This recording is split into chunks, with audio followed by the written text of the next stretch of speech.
하나님 말씀 사도행전 21장 8절로서 12절 말씀입니다. 사도행전 21장 8절로서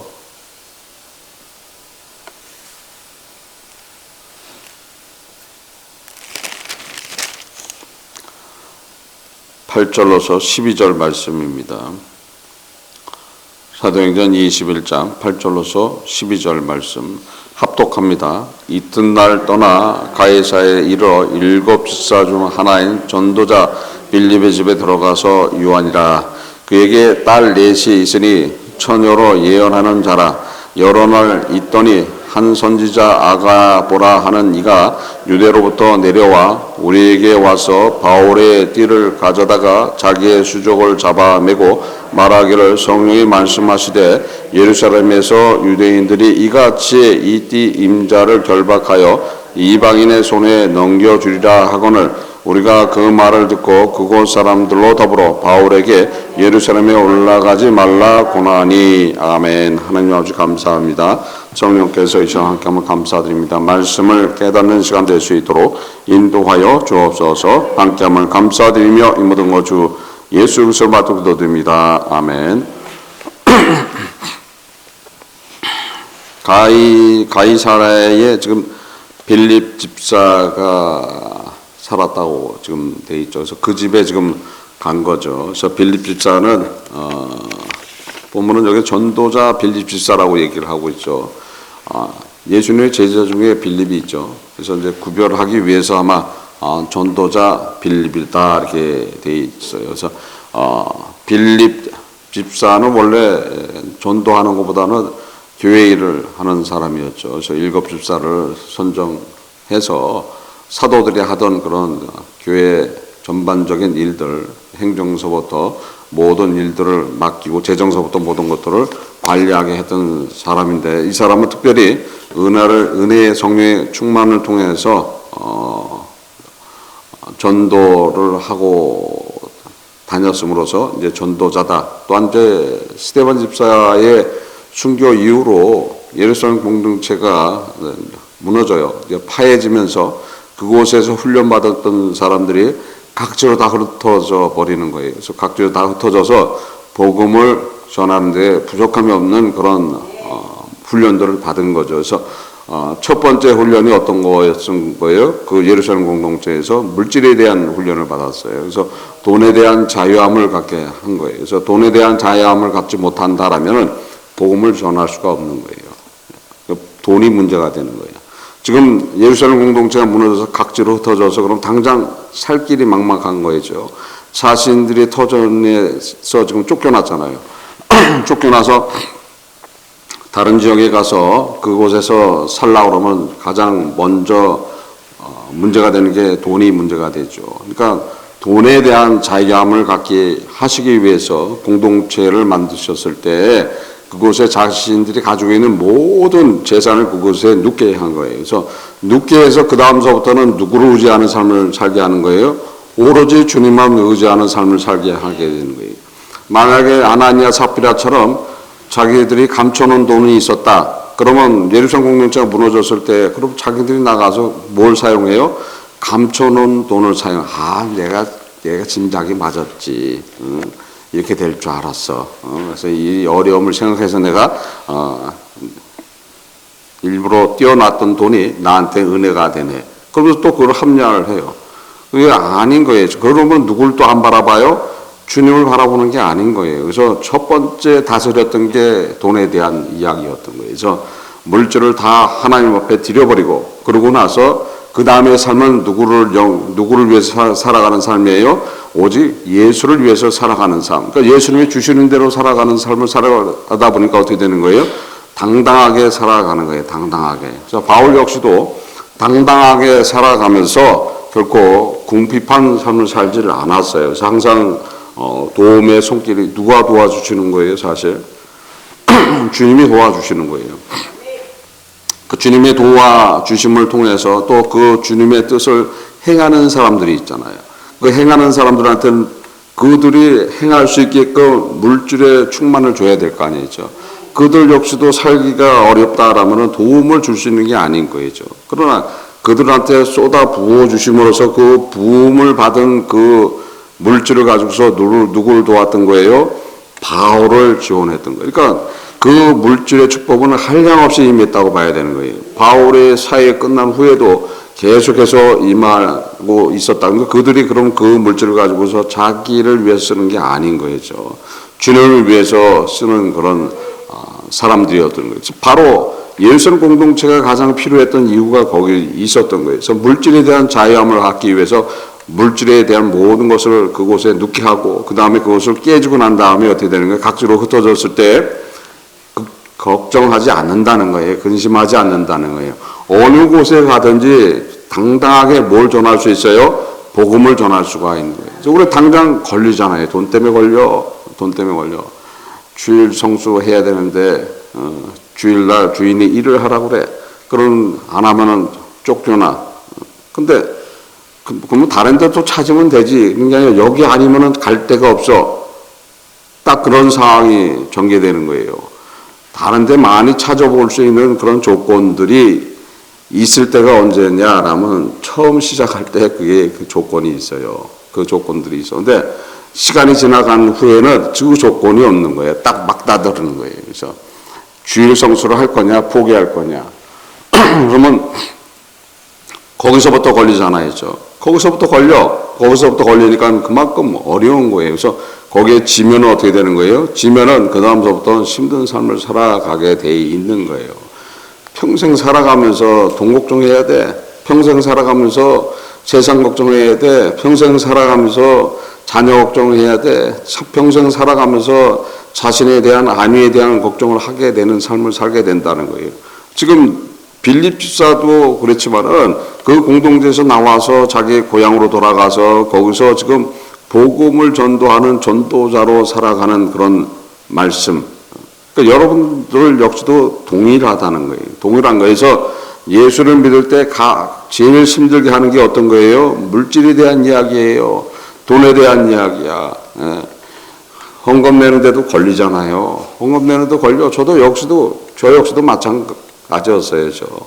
헌금 내는 게 걸렸어요. 헌금 내는 게 걸리니까는 처음에는 봉투에 이름을 안 써. 그러면 자유로워. 1불을 넣어도 되고 5불을 내도 되고 기분이 좋으면 10불도 넣고 20불도 넣고 더 기분이 좋고 축복을 받았다라면 100불도 넣고 자유로워. 그렇죠? 근데 그건 아닌 거예요. 그게 아닌 거야. 자기의 신앙과 믿음 안에서 내가 진짜 주님과 더불어 사는 것이 무엇인가, 내가 주님으로부터 받는 것이 무엇인가라는 것을 생각한다라면 그 은혜는 한량 없는 것들이라는 거예요. 그래서 답을 가르쳐 주는데도 그 답을 못 받아. 답을 가르쳐 주는 거에서 주님한테 드려봐요. 그러면 주님께서 거기에 대한 것을 어떻게 하세요? 엄청난 축복을 하시는 거예요. 근데 거기에 내가 생각하는 거는 요걸 드리면은 뻥튀기가 돼서 나의 은혜의 삶을 살게끔 축복하시겠다. 그러면 그거는 국물도 없어요. 그거는 국물도 없어. 벌써 심중을 다 알고 계신 거야. 네가 이렇게 하는 거죠. 그러니까 나도 모르게 누구를 시험하는 거예요. 주님을 시험해. 그러니까 주님을 시험하는 삶들을 저도 살았어요. 어려울 때마다 힘들 때마다 그런 경우들이 있는 거예요. 여유가 생기면은 그 다음에는 감사원금도 막 내고 더 내고 그 다음에 감사원금 내릴 때는 또 이름도 다 크게 쓰고 그 금액도 크게 쓰고서 다 내고서 그리고 그 다음에 또 쪼그라들면 또 이름도 안 쓰고 내놓고 어쩔 때는 띄어먹고 다음에 드려야지. 다음에 더 보태서 드려야 될 텐데 그렇게 하게끔 용서해 주세요. 또 양심은 찔려서 그런 소리를 해요. 이제 그런 삶을 살다 보면 어떻게 되는 거예요? 자기도 모르게 변화를 받는 삶을 살아가는 거예요. 근데 그것도 안 하는 사람들이 있어요. 안 하는 사람들은 누구와 교통함이 없는 사람이에요? 주님하고 교통함이 없는 사람이에요. 주님이 가장 어려운 일이 지금 우리의 세상 살아가는 일에서 이 공중권세 잡은 자의 그 힘에서 벗어나게 하기 위해서 자신의 생명을 주심으로써 생명으로서 승리하시고 승리한 그 생명을 갖다가 부어주심으로써 그 생명 안에 있는 내가 돼야 되는데 그렇지 못하고 거기에 매달려 산다라면은 그건 진짜 불쌍한 사람이에요. 차라리 예수를 안 믿는 게 나은 거예요. 예수를 안 믿고 그냥 끝까지 가다가 그때서야 주님이 불러서 눈물을 흘려가면서 이 죄인 용서하여 주옵소서. 그러면 그 평생의 삶은 어떤 거예요? 십자가의 삶이에요. 그 평생의 삶은. 주님의 십자가는 어떤 거예요? 여러분들이 겪고 근심과 걱정과 모욕과 수치와 그런 힘듦의 삶을 살지 말라고 미리 다 그 삶을 다 해결해 주신 거예요. 그러니까 믿기만 하면 사실 그 삶이 우리한테 나타나는 게 아닌 거예요. 왜 나타날 이유가 없는 거예요. 예수님이 다 해결해 주셨다는데 그 해결해 주신 것이 왜 나한테 나타나? 그럼 네가 믿음이 없는 거지. 이렇게 되는 거죠. 네가 믿음이 없는 거야. 그렇게 되는 거예요. 그러면 주님한테 욕할 것도 없고 주변에 볼 이유도 없는 거죠. 내 믿음이 잘못되어 있는 거니까 내가 엎어지면 되는 거예요. 내가 낮아지면 되는 거예요. 모든 것들을 다 들여버리면 되는 거예요. 열어버리면 되는 거예요. 근데 못 열어. 뭐 이렇게 비밀이 많아서 못 열어요. 다 열어버리고 주님을 동행하고 주님과 함께 한다라면은 항상 주님을 함께 하는 그 은혜 안에 살아가는 삶. 그러니까 빌립 집사처럼 주님을 사용하는 그런 삶을 살아가게 된다는 거예요. 지금 바울이 마지막으로 선교 여행을 끝내면서 지금 가이사랴에 도착해서 빌립 집사에 도착하죠. 그곳에 지금 딸이 넷이 있는데 다 처녀로서 예언하는 자다라고 되어 있는 거예요. 이 예언하는 자다, 이 예언에 대해서 잘못되어 있는 것들이 많아야죠. 지금 잘못되어 있는 이야기를 지금 사도행전에서 얘기하고 있는 거예요. 예언에 대한 잘못됨을, 예언은 누구의 뜻을 아는 거예요? 주님의 뜻을 아는 것이 예언인 거예요.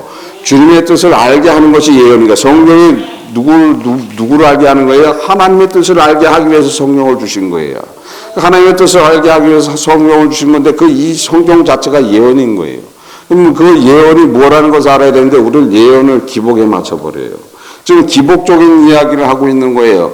그 전에서 벌써 한 번 또 얘기했죠. 성령에 감동된 자들이 말하기를 뭐라고 했어요?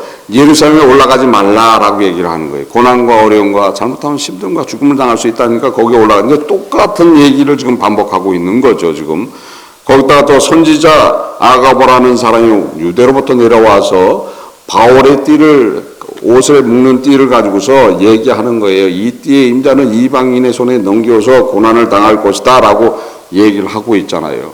그러니까 지금은 기복에 대한 이야기는 걷기밖에 모르는 거야. 주의 뜻을 알아야 될 거 아니에요. 주의 뜻. 지금 예언되어 있는 말씀은 어떤 거였던 거예요? 지금 바울은 예루살렘에 올라가야 되는 거야. 그것이 주의 뜻이었던 거예요. 근데 지금 그곳에 가서 고난을 당하고 어려움을 당하고 로마의 병정들한테 잡혀서 지금 엄청난 잘못하면 죽임을 당할 수 있다라는 것을 받은 것까지는 맞지만은 그 안에 주의 뜻이 무엇인가를 알아야 될 거 아니죠.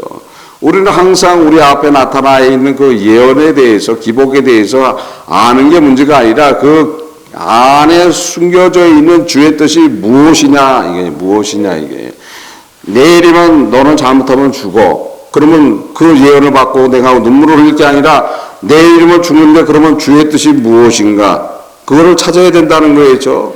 그러면 주의 뜻을 찾는다라면 완전히 틀려져 버리는 삶을 살아가는 거예요. 내일 죽어도 나는 기쁘다는 거예요. 근데 주의 뜻을 못 찾으면 어떻게 되는 거예요? 그 다음부터는 믿음 없어져 버려.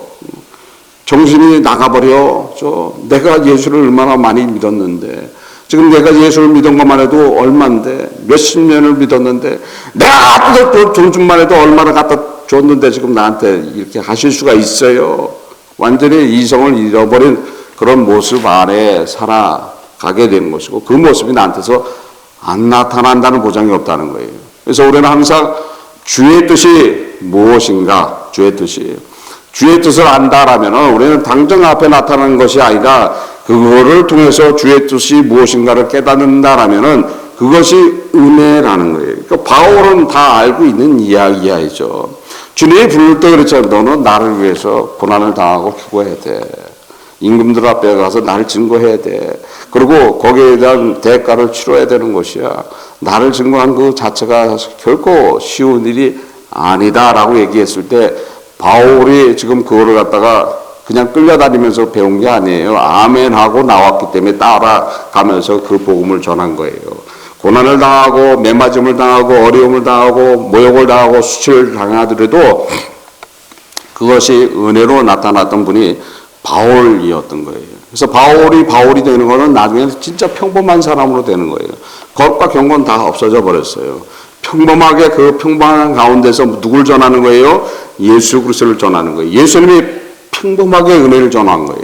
낮은 자들과 죄인들과 그들과 함께 먹고 마시면서 뭘 하신 거예요? 그곳에서 천국 복음을 전한 거예요. 그곳에서 그들을 도와줬던 거예요. 그리스도인들은 누구라는 것을 알아야 되는 거예요. 주의 뜻이 무엇인가를 알아야 된다는 거예요. 나한테 지금 있는 주의 뜻이 무엇인가? 그거를 깨닫는다라면은 우리는 항상 기쁨이 넘치는 삶을 살 뿐 아니라 그냥 천국과 같은 삶이 그대로 이어져서 그대로 어디로 간다? 천국을 가게 된다는 것을 믿으시길 바랍니다. 그런 믿음 안에서 오늘 하루도 승리하시기를 주 예수 그리스도 이름으로서 축원합니다. 기도하시겠습니다. 하나님 아버지 감사합니다. 성령께서 이 시간 함께함을 감사드립니다. 저희들 부족하지만 주와 더불어 살 수 있도록 인도하시고 주의 은혜 안에서 항상 승리된 삶 살아갈 수 있도록 인도하여 주옵소서. 주님의 뜻을 간구합니다. 성령께서 감화 감동을 허락하셔서 주의 뜻을 알 수 있게끔 인도하여 주옵소서. 함께함을 감사드리며 이 모든 것 주 예수 그리스도 말씀을 드립니다. 아멘.